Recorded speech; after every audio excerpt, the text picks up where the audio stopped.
नारद ने सोचा कि ये जो माए मेरे को भजन कीर्तन करने नहीं देती ना, इसलिए बोले ये मर जाए तो अच्छा होगा, ना कोई रोकने वाला ना कोई टोकने वाला। कालांतर में एक दिन की बात, माताजी गौशाला में गाय को चारा देने के लिए गई है। प्रातःकाल का समय था, गाय को निकालने के लिए, और चारा वहां से निकालने लगी है। उस घास में एक सर्प था। एक सर्प ने वो माता जी को डस लिया। जब माता जी को डस लिया तो माता जी का प्राणांत हो गया। जब प्राणांत हो गया तो वह बालक रामदास दौड़ दौड़ कर आया और दौड़ कर आकर के देखा कि माता जी का मृत्यु हो गया है। यह दृश्य देख करके मन में बड़ा दुख हुआ, बड़ा कष्ट हुआ। मन में विचार आया कि मैंने कहां के कहां ऐसे शब्द कह दिए कि मेरी मां मृत्यु हो जाए, मेरी मां मर जाए। मैंने कहां के कहां ऐसा कह दिया। यदि मैंने ऐसा कहा नहीं होता तो मेरी आज माता जी मृत्यु नहीं हुई होती। एक आंख से गर्म पानी निकला, एक आंख से ठंडा पानी निकला है। क्यों? क्योंकि मनुष्य जब दुख में रोता है तो आंख से गर्म पानी निकलते हैं। जब व्यक्ति दुख में रोता है तो आंख से गर्म पानी निकलते हैं। दुख क्यों है? कि जिस मां ने मुझे जन्म दिया, जिस मां ने इतना बड़ा संसार दिखाया, आगे पीछे मेरा नाम बोलती थी, वो मां से मेरा संबंध आज छूट गया है। आज मेरी माता जी का देहांत हो गया है, इसलिए दुख है। और सुख क्यों है? एक आंख से ठंडा पानी निकला है। जब सुख में रोते तो ठंडा पानी निकलता है। क्यों? क्योंकि आज के बाद मुझे कोई रोकने वाला, कोई टोकने वाला, अब मैं तो अपने बस मस्त मर्जी का हूं, अपने मर्जी का मालिक हूं, मैं कहीं पर भी जा सकता हूं। अब मुझे कोई बोलने वाला, कोई टोकने वाला, कोई रोकने वाला नहीं है। ये कथा नारद जी स्वयं वेद व्यास जी को बता रहे हैं। बोले उसी का फल देखिए, संत कृपा सबसे बड़ी होती है। और संत कृपा के कारण वो बच्चा रामदास आज संत नारद बन गया है। सबसे ऊंची संत कृपा है।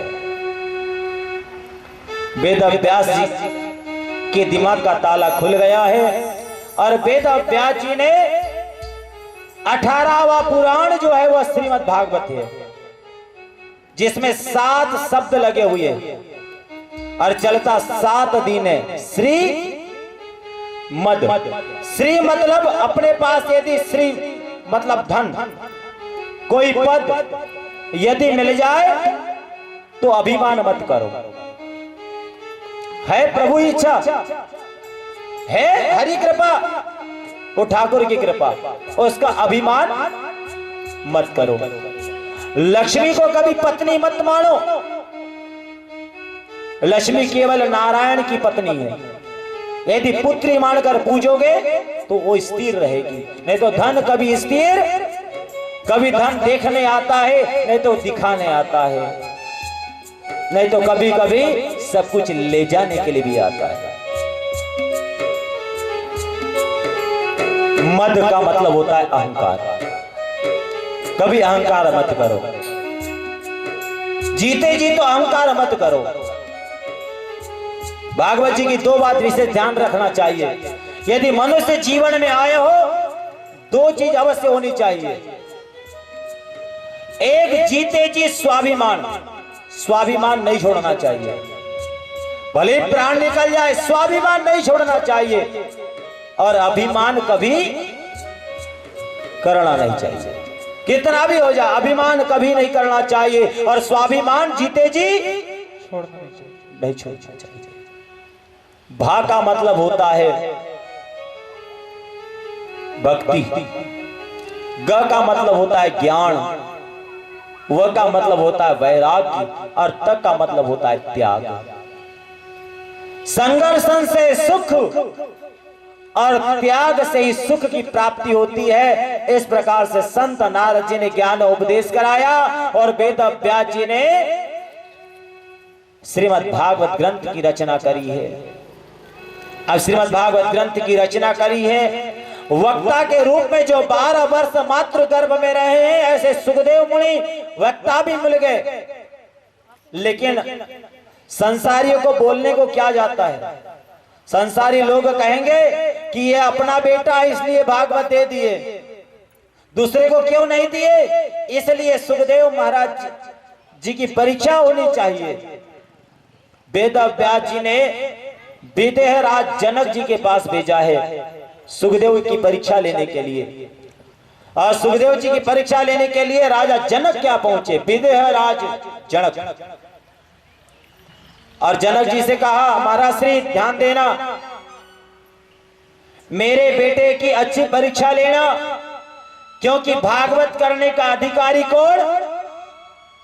जिसने काम को जीता हो और जिसने क्रोध को जीता हो। भागवत का वक्ता वही है जिसने काम को जीत लिया हो, क्रोध को जीत लिया हो।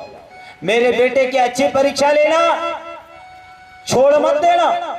जैसे आजकल के स्कूलों में होता है, एक आध पद वाले का बेटा पढ़ते रहता है, मास्टर जी को बता देते हैं, मास्टर जी मेरे बेटे को चाटा लगा तो देख लूंगा, तेरा पूरा ट्रांसफर करा दूंगा, पास करा देना। भले उसको नाम लिखते ना आए, मास्टर जी भी सोचते अपने को 11 से 5 की ड्यूटी तो बजाना है। अब तेरे बेटे को आए अथवा ना आए, डांटे तो भी डांट पड़ना है। इसलिए आज के जैसे नहीं, सुखदेव जी महाराज राजा जनक जी पहुंचे हैं, द्वार पर पहुंचे।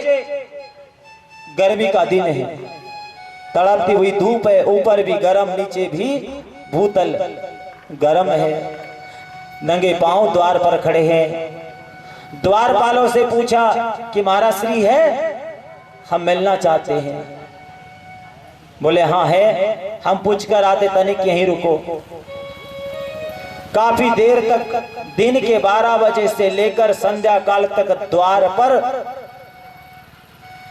सुखदेव मुनि खड़े रहे। एक मन कह रहा था जनक जी का कि जाकर के प्रणाम करो, लेकिन वेद व्यास जी का आदेश था कि नहीं, परीक्षा लेना। एक सैनिक को जाकर पूछा, देखो क्रोध आया क्या? एक सैनिक आया और दौड़कर कहा, महाराज जी दिन के 12 बजे से लेकर शाम होने को आई, एक ही जगह पर खड़ा है, इतना सा भी क्रोध उनके शरीर पे दिखाई नहीं दे रहा है। वापस ले आए। बोले लेके आओ। अंदर ले आए। संध्या काल के समय संध्या वंदन हुआ।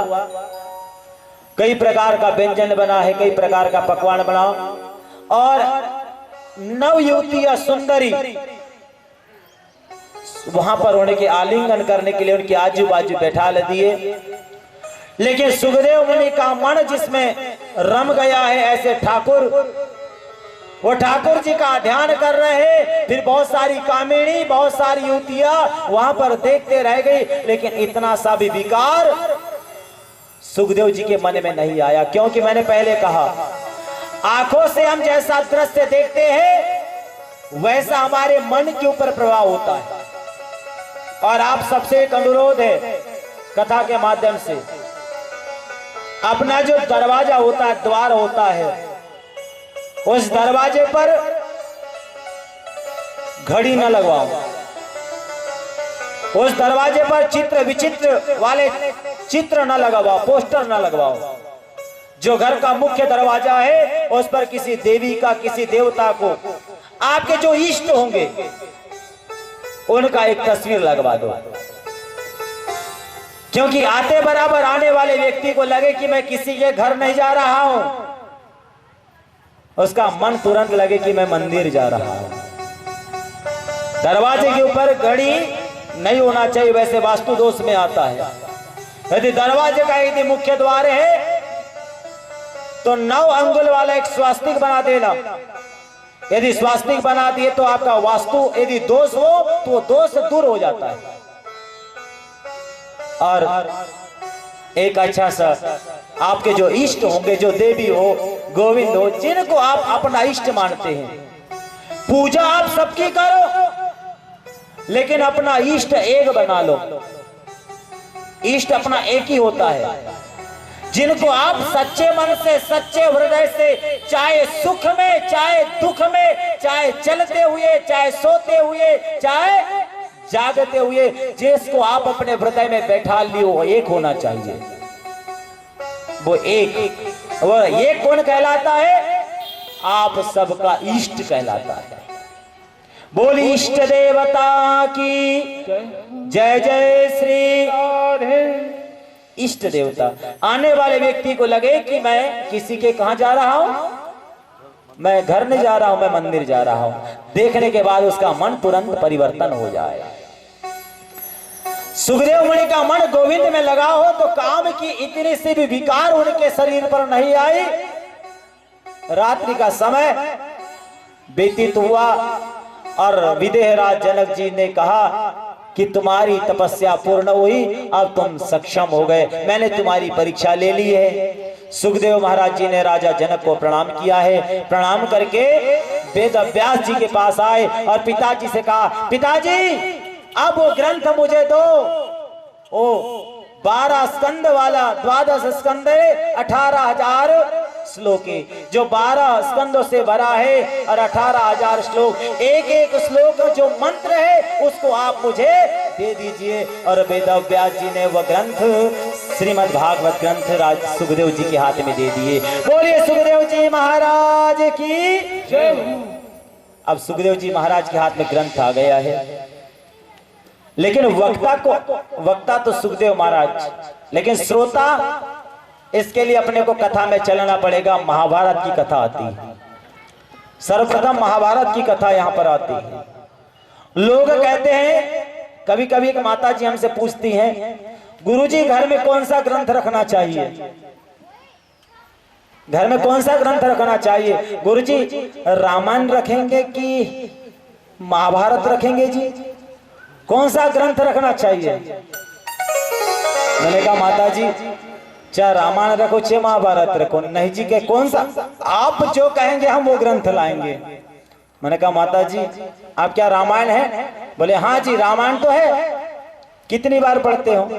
गुरुजी वो तो बंदी रहती है जी। मैंने कहा माता जी देखो, रामायण ग्रंथ अपने घर में लाते हो अच्छी बात है, तुम पढ़ते हो कि नहीं पढ़ते मेरे को नहीं मालूम, लेकिन महाभारत ऐसा ग्रंथ है जिसको घर में नहीं रखते। लेकिन ऐसा एक घर नहीं जिसके घर में है क्या नहीं माता जी? रामायण रखते हैं, लाल कपड़े में बंदी रहती, पढ़ते कि नहीं पढ़ते मुझे नहीं मालूम, लेकिन महाभारत ग्रंथ ऐसा घर में नहीं रखते हैं। लेकिन ऐसा घर नहीं है कि जिस घर में महाभारत नहीं होता। रहना चाहिए लेकिन पढ़ना चाहिए और पढ़ करके जीवन में उतारना चाहिए। आइए थोड़ा सा संकीर्तन करें और फिर राजा परीक्षित की जन्म की तरफ चले। बोले भक्त वत्सल भगवान की, बोले वृंदावन बिहारी लाल की। गोविंद बोलो हरि गोपाल बोलो, गोविंद बोलो हरि गोपाल बोलो, गोविंद बोलो हरि गोपाल बोलो, गोविंद बोलो हरि गोपाल बोलो, गोविंद बोलो हरि गोपाल बोलो, गोविंद बोलो हरि गोपाल बोलो, राधा रमण हरि गोविंद बोलो, राधा रमण हरि गोविंद बोलो, राधा रमण हरि गोविंद बोलो राधे रमण हरि गोविंद बोलो राधा रमण हरि गोविंद बोलो राधे रमण हरि गोविंद बोलो गोविंद मेरो है गोपाल मेरो है गोविंद मेरो है गोपाल मेरो है गोविंद मेरो है गोपाल मेरो है गोविंद मेरो है गोपाल मेरो है श्रीवाके बिहारी नंदलाल मेरो है श्रीवाके बिहारी नंदलाल मेरो है श्रीवाके बिहारी नंदलाल मेरो है श्रीवाके बिहारी नंदलाल मेरो है गोविंद मेरो है गोपाल मेरो है गोविंद मेरो है गोपाल मेरो है गोविंद मेरो है गोपाल मेरो है गोविंद मेरो है गोपाल मेरो है गोविंद मेरो है गोपाल मेरो है गोविंद मेरो है गोपाल मेरो है गोविंद मेरो है गोपाल मेरो है गोविंद मेरो है गोपाल मेरो है गोपाल मेरो है गोपाल मेरो है नंदलाल मेरो है नंदलाल मेरो है नंदलाल बोली भक्त समझ लेना क्या होगा, महाभारत होगा। एक बात तो यदि बार बार बार बार बार बार बोले तो समझ लेना कोई अनुचित कार्य होगा। और स्त्री यदि नहीं बोलती, अगर कोई बात हो भी गई समझ में आ रही है नहीं बोलती तो समझ लेना रामायण होगी। द्रौपदी का शब्द था, ये बात चुभ गई दुर्योधन को, अंधे की औलाद अंधी। ये बात चुभ गई और खड़ा हो गया 1,00,000 श्लोक वाला भागवत महाभारत और रामायण। मंथरा के कहने पर कैकेयी से 2 वचन, कैकेयी ने 2 वचन राजा दशरथ जी से मांग लिए। ये मांगने के बाद याद रखना, कोई यदि कार्य करो अपने आप से पूछो। हर व्यक्ति को अपने गलती का एहसास होता है, कब उस पर वह स्वयं विचार करेगा, दूसरों से नहीं। थोड़ा सा अपना तर्क लगाना चाहिए। और 24 घंटे का समय है, कम से कम 1 घंटा अपने लिए निकलना चाहिए, आत्मचिंतन के लिए, अपने बारे में सोचने के लिए, एकांत के लिए 1 घंटे का समय खुद के बारे में विचार करना चाहिए कि मेरा अस्तित्व यहाँ पर क्या है, मेरा है क्या और मैं आया क्यों, मेरा आने का उद्देश्य क्या है। बाकी के 23 घंटे आप घर को दो, परिवार को दो, सेवा को दो, समाज को दो, लेकिन 1 घंटा ठाकुर के पास रह करके अपने लिए समय दो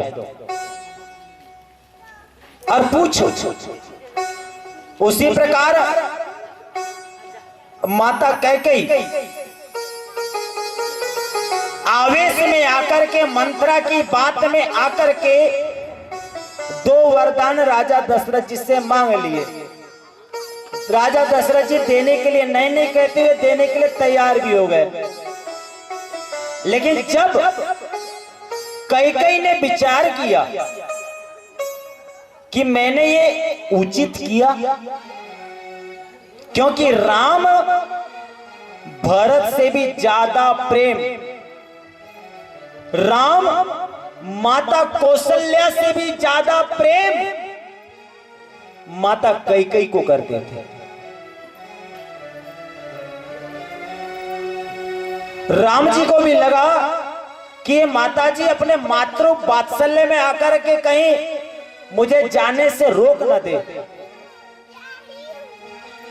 इतना प्रेम करते थे राम जी। जब कैकेयी ने 2 वरदान मांग ली, भगवान राजा दशरथ जी देने के लिए तैयार हो गए। और जैसे ही कैकेयी अपने कक्ष में आई और विचार किया कि मैंने उचित किया या अनुचित, खुद से पूछा।